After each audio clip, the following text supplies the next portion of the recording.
My name is Denise Morgan. I'm 45 years old. At 5:38 on a Wednesday evening in April, I walked out of the side entrance of Mercy Hills Medical Center after a 12-hour shift and found my parking space empty. Not almost empty.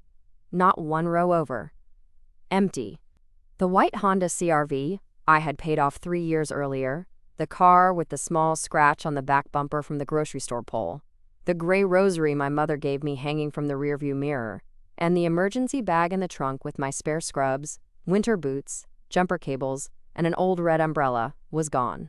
For a few seconds, I just stood there under the yellow parking lot lights with my work bag slipping off my shoulder, too tired to understand what my eyes were telling me. My feet hurt. My lower back ached. I still had the smell of antiseptic on my hands from the patient transport desk. Rain had started misting across the asphalt. Somewhere near the employee entrance, a security cart beeped as it reversed. I pressed the unlock button on my key fob. Nothing. No lights flashed. No horn chirped. I walked the row twice because denial sometimes needs exercise. Then my phone buzzed. A text from my husband, Paul. "Don't panic when you get outside. I let Kayla take the crossing, V. She needed it more than you. We'll talk when you get home." I stared at the screen. "Don't panic. Let Kayla take it. Needed it more. We'll talk when you get home." I read the message again, each line becoming colder than the last. Kayla was Paul's 26-year-old daughter from his first marriage. She was an adult woman with a job she often quit dramatically, a car she had wrecked twice, and a talent for making every crisis sound like proof that the world was unfair. She had always wanted my car because it was reliable, clean, fuel-efficient, and fully paid for. Paul knew that. He also knew my name was on the title. My name was on the registration, my name was on the insurance. My name was on the loan paperwork that had once existed, and on the final paid-in-full letter I kept in a folder labeled vehicle. And now my husband had handed my car to his adult daughter while I was at work because he expected me to do what I had done too many times before: absorb, adjust, understand. I did not cry. I did not scream in the parking lot.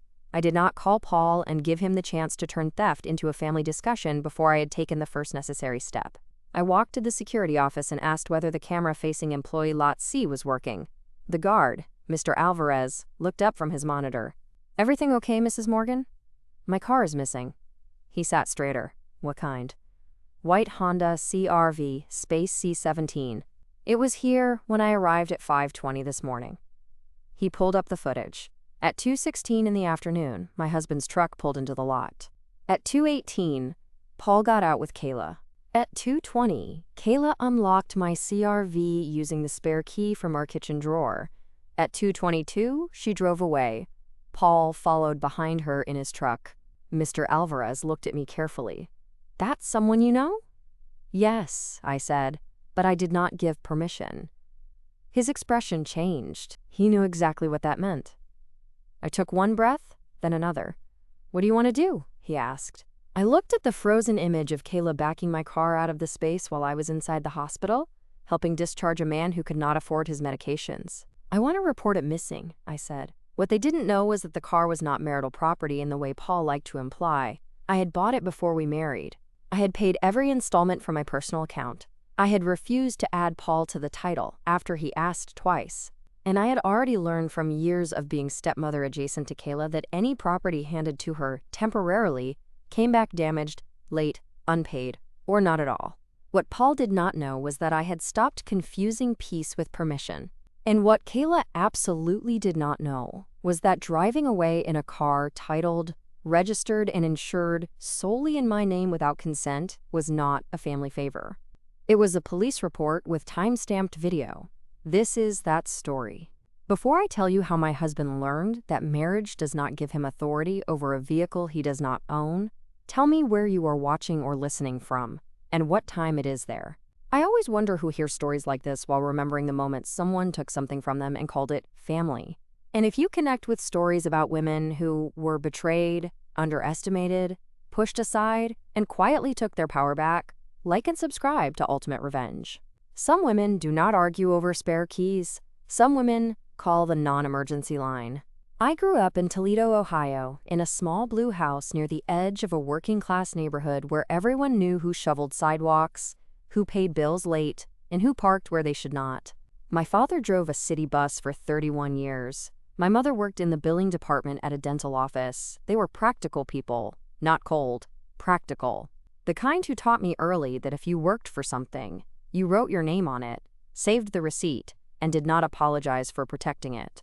My father used to say, Denise, generosity without boundaries is just a donation to someone else's bad habits. I thought that sounded harsh when I was young. Then I married into the Morgan family.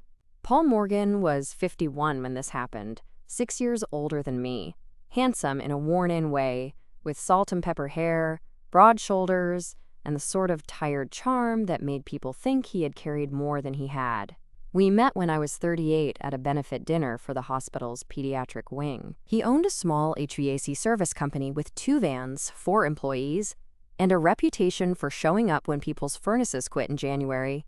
He had been divorced for nearly a decade. He had 1 daughter, Kayla, whom he described as spirited. That word should have warned me.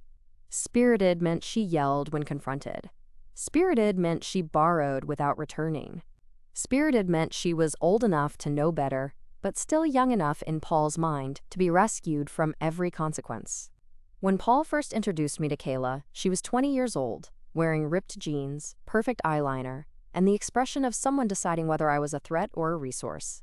We met at a Mexican restaurant. She arrived 25 minutes late and said traffic had been quote, criminal, though she lived 8 minutes away. Paul stood to hug her like she had returned from war. Hey, baby girl. She looked me up and down. So, you're Denise? I am. Dad says you work at the hospital. Yes. Like a nurse? Patient coordination and discharge planning. She blinked. So, paperwork. Paul laughed. Kayla? I smiled politely because I had been raised to give people room to become better than their first impression. Kayla did not use the room. Over the next 5 years, I learned her pattern. She needed money for rent because her roommate was toxic. She needed money for car repairs because mechanics were scammers. She needed a new phone because her old one, quote, glitched during job applications. She needed furniture because her apartment looked depressing. She needed emotional support, which often meant Paul leaving dinner early to go sit in her parking lot while she cried about a boss who expected schedules to matter. I tried to be kind. At first, I bought birthday gifts, invited her to dinners, remembered her favorite cheesecake, offered to help with resumes, drove her to a dentist appointment when Paul was busy, and once paid a utility bill because she called our house crying after a shutoff notice. She accepted everything. She resented me anyway. In Kayla's mind, I had taken a seat that belonged to her mother, though her mother, Renee, had remarried and moved to Florida years before. In Paul's mind, Kayla's resentment was proof that she loved him deeply. In my mind, it was exhausting, but survivable, until the car. My Honda CR-V was not fancy. It was not new. It was not the kind of car people admired at stoplights. But it was mine in a way few things in my life had ever been. I bought it at 40, 1 year before marrying Paul, after my old sedan finally died in the grocery store parking lot during a snowstorm. I had saved for 2 years, researched safety ratings, compared financing, negotiated the price, and put down a large deposit. I remember sitting in the dealership office with the salesman, pushing extended warranties I did not need, feeling my father's voice in my head. Read before signing, so I did.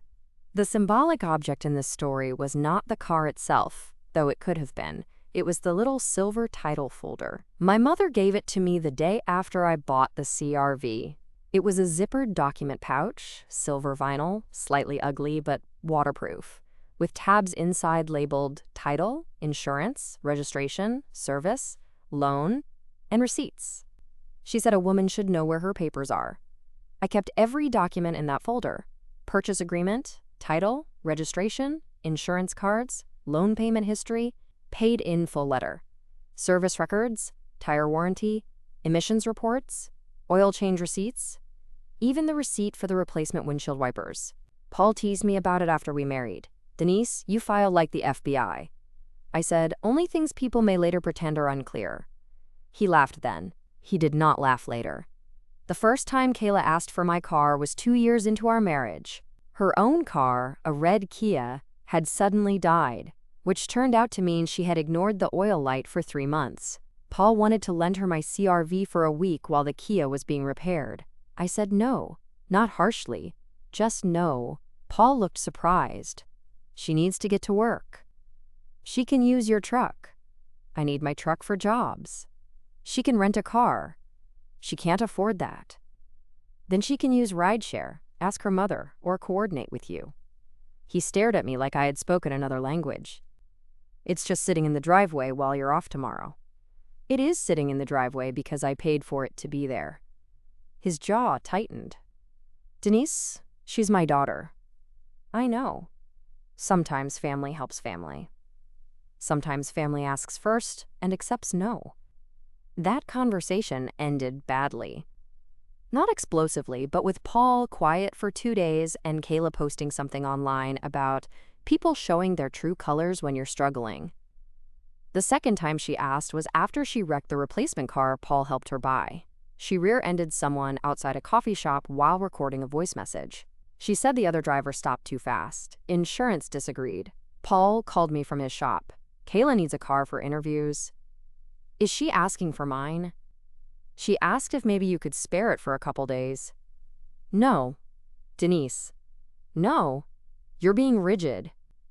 Paul, she wrecked 2 cars in 3 years. She's going through a lot. So is my insurance premium if she touches my keys. He hung up. That night, Kayla came over unannounced and cried in our kitchen.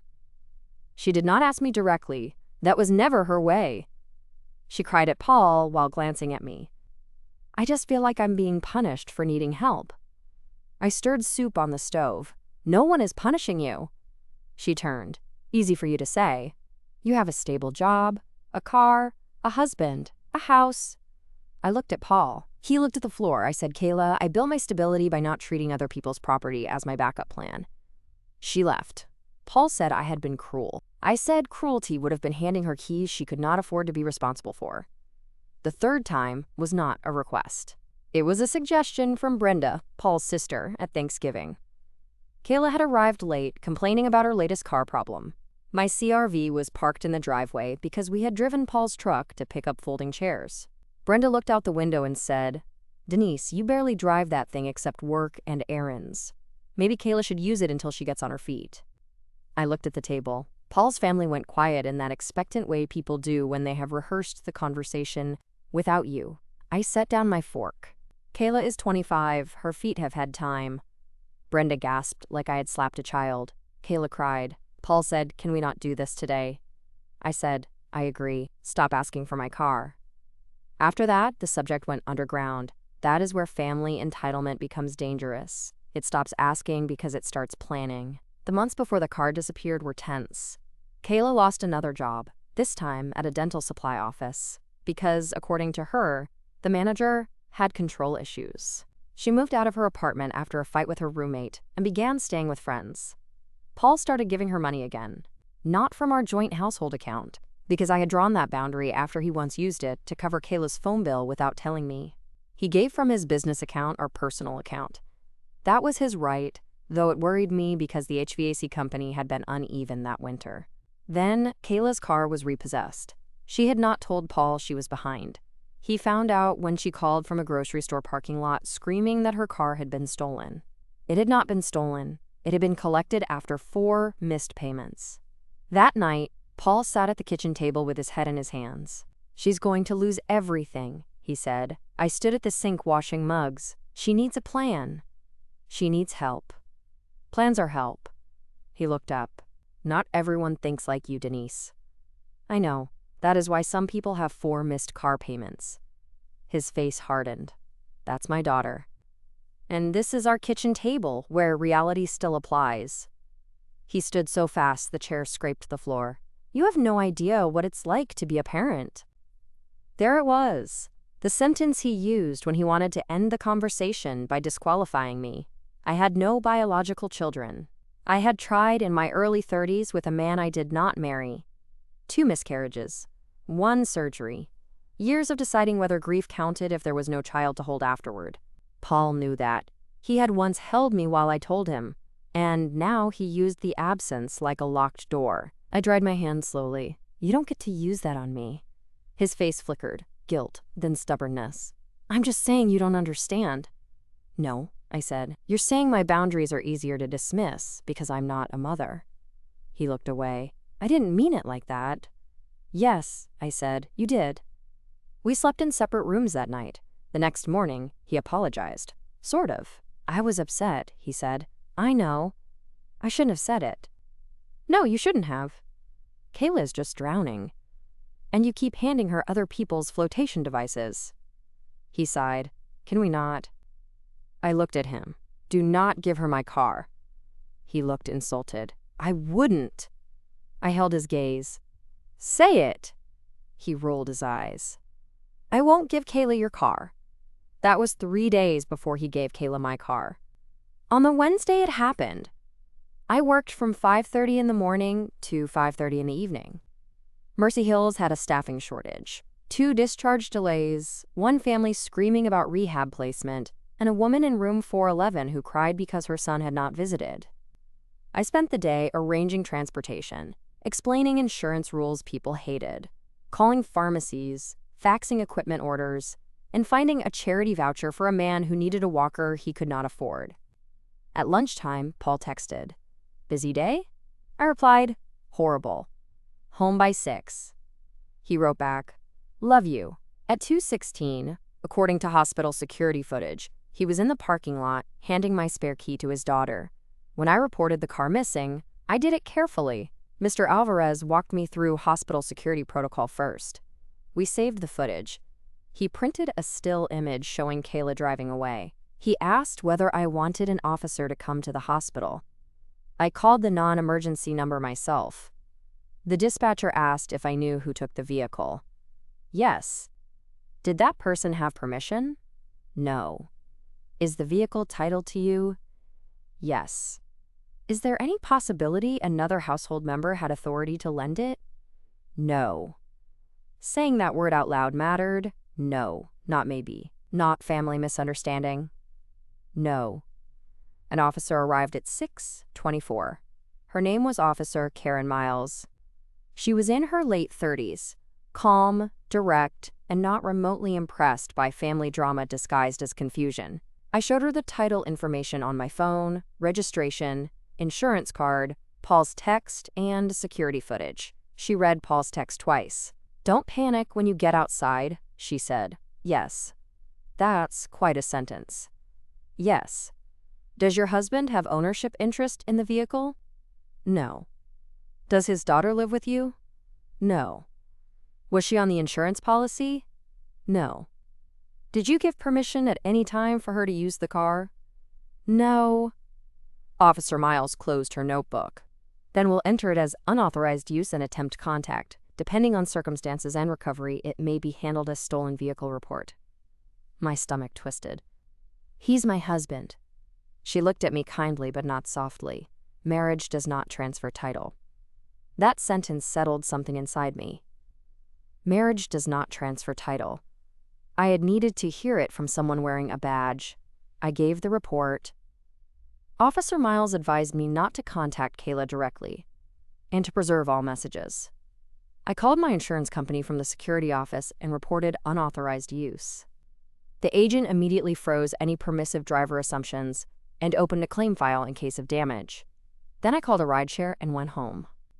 Paul was in the kitchen when I arrived at 7:14. He looked annoyed before he looked guilty. That told me everything. "Where have you been?" he asked. I set my work bag on the chair, reporting my car missing. His face changed. "You did what?" I reported my car missing. "Denise, are you insane?" "No. It's with Kayla." "I know. I told you that. You told me after you gave it to her. She needed it. It is not yours to give." He slammed one hand on the counter. "She is my daughter." I looked at him. "And that is my car." He stared at me like I had betrayed him. "You called the police on my child?" I reported my vehicle taken without permission. "Your vehicle? Listen to yourself." "I am." He walked toward me. "Call them back." "No. Denise." "No." She could get in trouble. She drove away in a car she did not own, did not insure, and did not have permission to use. Because I told her she could. I looked at him for a long moment. You are not the owner. He actually laughed. A short, ugly sound. We're married. Not to the title. His face flushed. This is exactly what Kayla says about you. What does Kayla say? That you care more about property than family.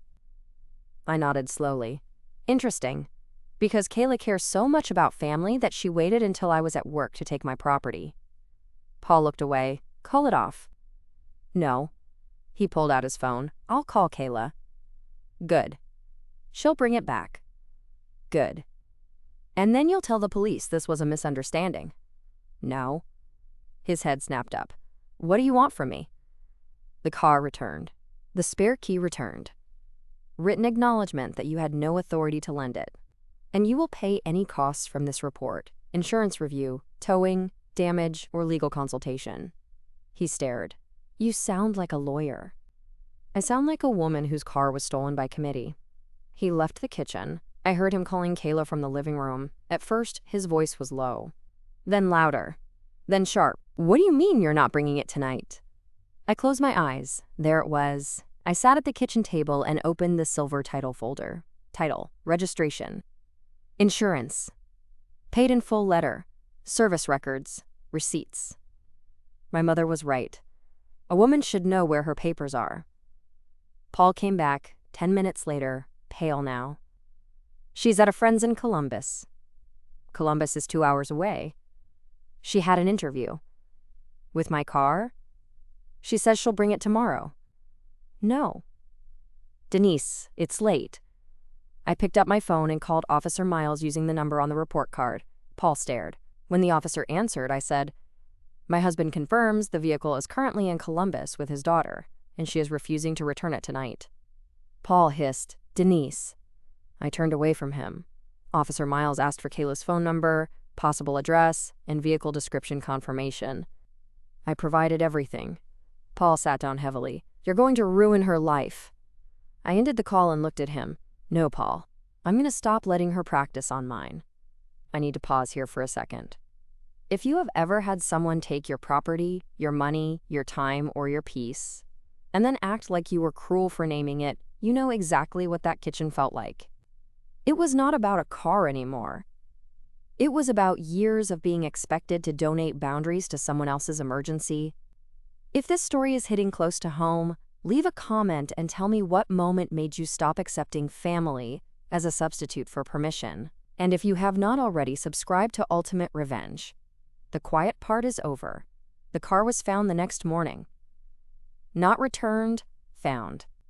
At 7:48, Officer Miles called to tell me Columbus police had located the CRV parked outside an apartment complex. Kayla was not with it. The car had a dented front fender, a cracked passenger mirror, fast food wrappers in the back seat, and less than a quarter tank of gas. The rosary was missing from the mirror. That detail hurt more than the mirror. My mother had given me that rosary after my second miscarriage. She said, for the road, and for the roads you didn't get to take. Kayla had removed it. Or lost it. Or thrown it somewhere. I do not know. The car was towed to an impound lot pending release. Paul wanted to drive me there. I said no. I asked my friend Marlene from work. Marlene was 60, a radiology scheduler, widowed, blunt, and the kind of woman who brought snacks to emergencies. She arrived with coffee, a granola bar, and an expression that told Paul he should not speak unless invited. At the impound lot, I inspected the car with a claims adjuster. The front fender damage looked fresh. The mirror was cracked. There was a scrape along the passenger door. Inside, the driver's seat had been moved so far back, I had to climb in sideways. My glove compartment had been emptied onto the floor. My emergency bag was open. My spare scrubs were gone. The adjuster photographed everything. I did too. In the cup holder, I found a receipt from a gas station in Columbus. 2 energy drinks, cigarettes, scratch-off lottery tickets, paid with cash. Time, 10:46 page M. Kayla had driven my car 2 hours away, damaged it, left it overnight, and gone shopping for lottery tickets. Paul called while I stood beside the open door. I let it ring.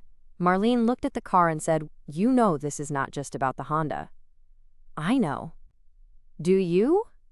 I looked at her. She softened. "Denise, men like Paul think their guilt is a family emergency. They make women like you pay the invoice." That sentence stayed with me. I had the car towed from impound to a repair shop I trusted. I did not drive it. I did not want to sit in it yet. When I got home, Paul was waiting in the living room. "She's hysterical," he said. I took off my coat. "Kayla?" "Yes." "About the car?" "About the police." I set the repair estimate folder on the coffee table. "She should be. She says officers came to her friend's place. Do you know how embarrassing that was?" I stared at him. My car was impounded. "She didn't mean for that to happen. She refused to return it. She was scared of consequences." He rubbed his face. "Denise, I'm begging you, let me handle this inside the family." "No." "Why are you being so hard?" "Because you took my softness and gave it to your daughter as permission." That finally silenced him. I walked to the kitchen, opened the drawer, and removed the spare key hook. My car's spare key was gone, of course. So was the small tag from the dealership. "Where is the spare?" I asked. He did not answer. "Paul. Kayla has it." "Still?"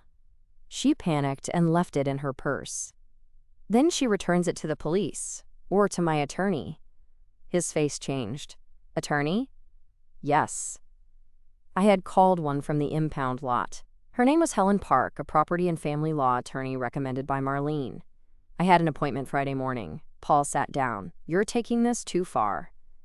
"No. I am taking it to exactly where it should have gone, when you decided my no was inconvenient." The legal meeting was one of the most clarifying hours of my life. Helen Park was in her 50s, sharp-eyed, with silver hair and a voice that made nonsense feel embarrassed. She reviewed the police report, title, registration, insurance, Paul's text, hospital security footage, impound documents, damage photos, repair estimate, and my notes. Then she said, "Your husband has a boundary problem." I laughed once. "Yes." "No," she said, "legally." That stopped me. She explained that the vehicle was separate property, purchased before marriage, and titled solely in my name. Paul had no authority to transfer possession. Kayla had no permission from the owner. The insurance issue was serious because if Kayla had caused an accident, I could have faced complications, claims, increased premiums, and potential liability arguments. The police report was appropriate. A written demand for return of keys, reimbursement, and no further access was appropriate. A broader marital property and household boundary review was also appropriate. "Are you planning to stay married?" she asked. I looked at the title folder. "I don't know." "That is an answer." She drafted a formal letter to Paul and Kayla. "Return all keys. Reimburse impound, towing, repair deductible, rental car costs, detailing, and any insurance premium increases. Provide written acknowledgement of unauthorized use. No further access to vehicle or vehicle documents.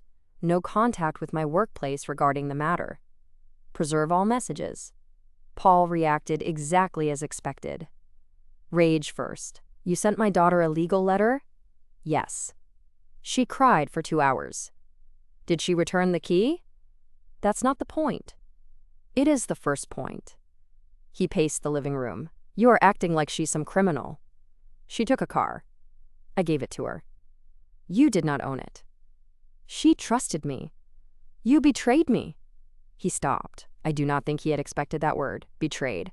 He looked older suddenly. "I was trying to help my daughter." "You helped her steal from your wife." His mouth opened, then closed. That sentence finally put the two roles in the same room. Daughter, wife, help, steal. He could defend one only by ignoring another. Kayla responded to the legal letter with a voicemail. Not to Helen, to me. I saved it before listening twice. "Denise, this is insane. Dad said I could use it. I didn't steal anything. You've always hated me, and now you're trying to ruin my life because you're jealous. My dad loves me. The car was fine when I left it. The mirror was already cracked. And your little necklace thing wasn't there when I got it, so don't blame me for that either." The little necklace thing. I sent the voicemail to Helen. Then I cried. Not because Kayla insulted me, because the rosary had been reduced to another inconvenience in her defense. 3 days later, the spare key arrived at Helen's office by courier. No apology, no note, just the key.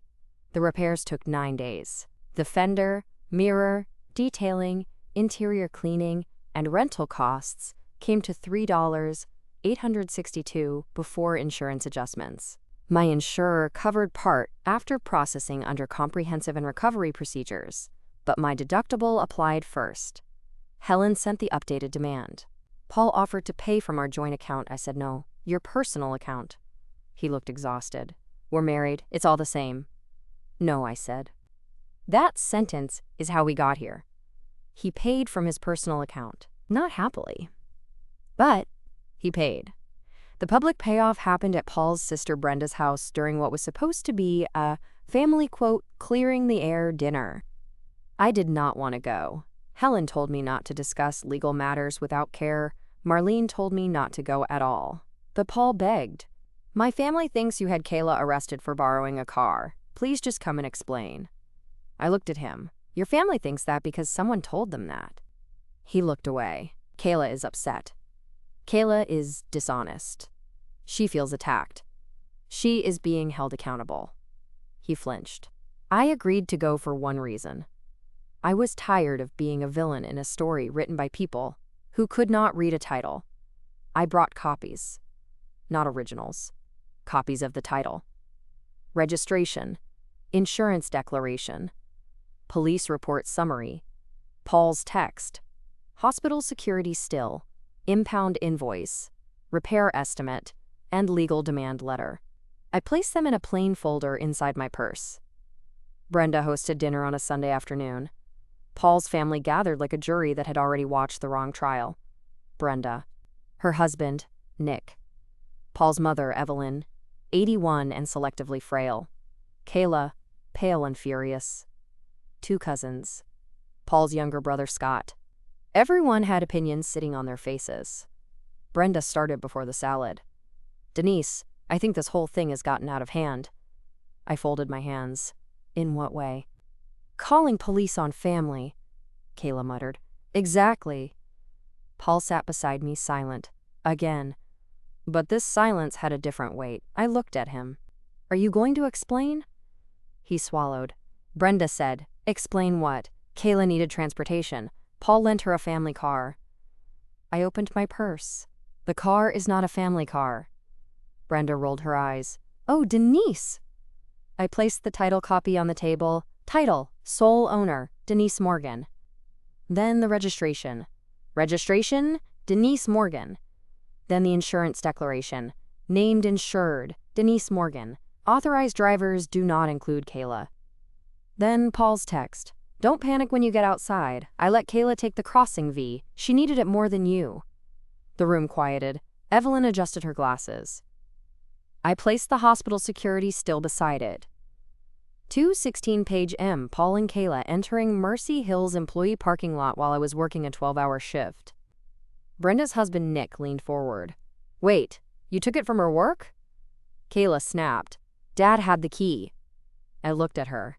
Your father had my spare key. That is not permission from me. Scott, Paul's brother, looked at Paul. Man, you took it from her job? Paul said quietly, I made a bad call. That was the first public crack. Kayla looked betrayed. Dad. Brenda crossed her arms. Still police? I placed the impound report on the table. Kayla drove it to Columbus, refused to return it, left it overnight, and it was recovered with damage. Kayla stood. The mirror was already cracked. I placed the maintenance photo from 2 weeks earlier beside the repair estimate. It showed the passenger mirror intact after an oil change inspection. No, I said. It was not.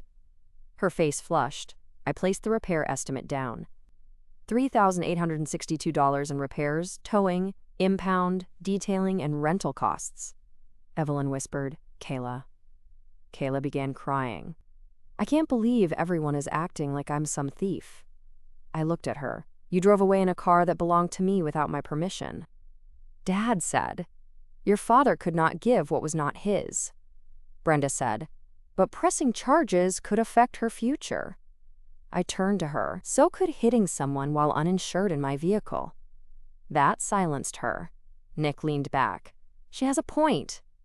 Brenda glared at him. No, Brenda, he said. She does. Paul finally spoke. I told Kayla she could take it. Denise had already said no before. More than once. I knew that. The room went still. Kayla stared at him. Brenda looked shocked. Paul continued, voice low. I thought Denise would be angry, but she'd get over it. I thought because we were married, I had some right. I didn't. I was wrong. I looked at him. That was the first honest public sentence he had given me. He turned to Kayla. And you knew Denise had said no. Kayla's mouth opened, then closed. Evelyn said softly, Kayla. Kayla sat down hard. Tears rolled down her cheeks, but they did not move me the way they used to move Paul. That was new. Not cruelty. Clarity. I looked around the table. I did not call the police because I hate Kayla. I called because my car was gone from my workplace, taken without my permission, by someone not on my insurance, after I had explicitly said no. If any of you believe family makes that acceptable, do not ask to borrow anything from me. No one laughed. No one called me dramatic. No one said I was jealous. The folder stayed open on the table like a quiet judge. After dinner, Evelyn asked me to walk with her to the porch. She moved slowly with her cane, though I had seen her move faster when dessert was served. Outside, the air smelled like rain and cut grass. Denise, she said, I owe you an apology. I waited. I have excused Kayla too long. I looked through the window where Kayla sat at the table wiping her face while Paul spoke quietly beside her. Yes. Evelyn nodded. And Paul. I raised him to believe being a good father meant fixing everything for her. That has cost other people. Yes, she said, it has.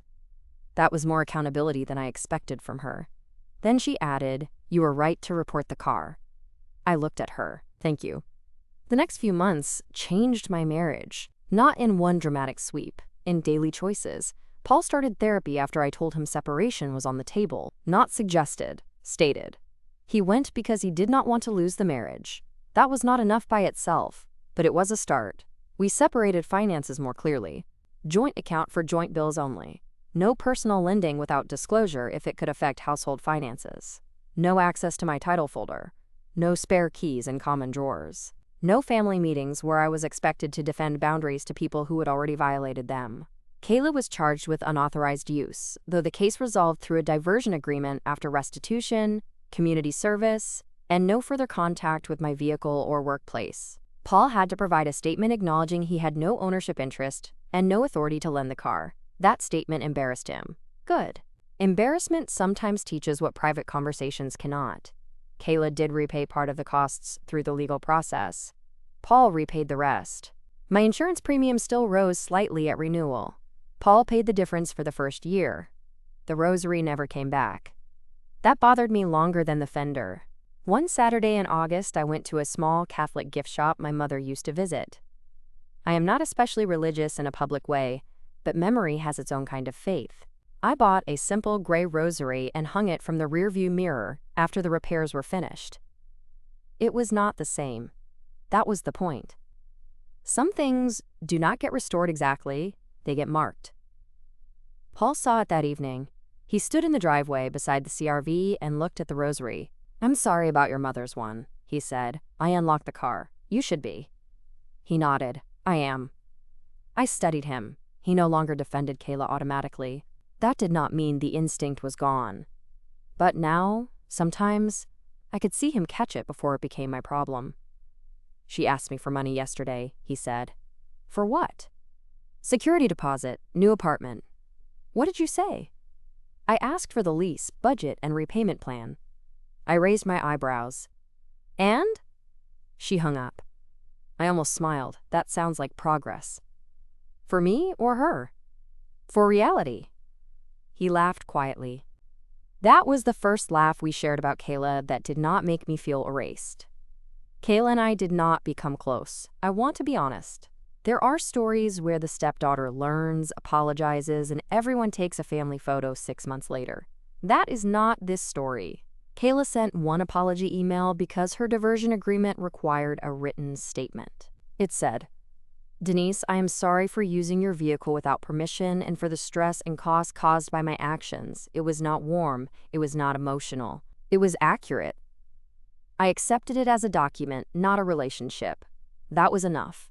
A year after the car incident, I drove the CRV to Mercy Hills for another early shift. Same employee, Lot C. Same side entrance. Same yellow lights in the morning dark. I parked in space C17 because I refused to let bad memories own convenient parking. Before going inside, I sat for a moment with both hands on the steering wheel. The car smelled faintly of coffee and clean upholstery. My work badge hung from the mirror beside the new rosary. In the glove compartment was a copy of my registration. In my home office was the silver title folder, updated and complete. I thought about the woman I had been in that parking lot the year before, exhausted and staring at an empty space. I wanted to hug her. I wanted to tell her that reporting the car missing would not destroy her life. It would reveal the parts already cracked. I wanted to tell her that Paul's anger would not last as long as her self-respect if she gave it away. I wanted to tell her that being a wife did not mean becoming a public resource. I wanted to tell her that no was a complete sentence, even when someone had a daughter crying on the other side of it. At lunch that day, Marlene sat across from me in the hospital cafeteria and asked, "How's the grand car theft marriage?" I nearly choked on my soup. Subtle? I'm known for it. We're working. Is he? Yes. Are you? I looked at her. On staying or leaving? On not disappearing either way. That question stayed with me. I was working on it. I still am. Paul and I remain married as I tell this, but not in the old way. The old marriage depended on me being reasonable enough to absorb what he did not want to confront. The new one, if it survives, depends on him understanding that my reasonableness has limits and my name on a document means something. He knows now that if he gives away what belongs to me, I will not debate it at the dinner table first. He knows now that his guilt over Kayla is not a master key. He knows now that family does not turn theft into borrowing. And I know now that love without respect is just another vehicle someone else thinks they can drive. The final lesson of this story is not that you should call police over every family conflict. It is that when someone takes what is yours, after you clearly said no, the conflict has already been escalated. You are not the one making it serious by naming it. You are the one refusing to keep it hidden. My husband gave my car to his daughter without asking. I reported it missing. Because it was. Not just the car. My authority had gone missing. My boundaries had gone missing. The respect owed to my name on the title had gone missing. And when the police report, insurance claim, repair bill, and legal letter brought everything back into daylight, Paul finally had to face the truth he had avoided for years. A father can help his daughter, but not by stealing from his wife. Thank you for staying with me through this story. I know some of you have had your property, time, money, or peace treated like a family supply closet. If Denise's story reached you, I hope you remember that permission matters, ownership matters, and your no does not become negotiable because someone else has an emergency. Subscribe to Ultimate Revenge for more stories about quiet women, family betrayal, silent comebacks, and the paperwork that finally proves what should have been respected from the start. So tell me, if your husband handed your paid-off car to his adult daughter after you had already said no, would you try to reason with him first? Or would you report it missing and let the title speak?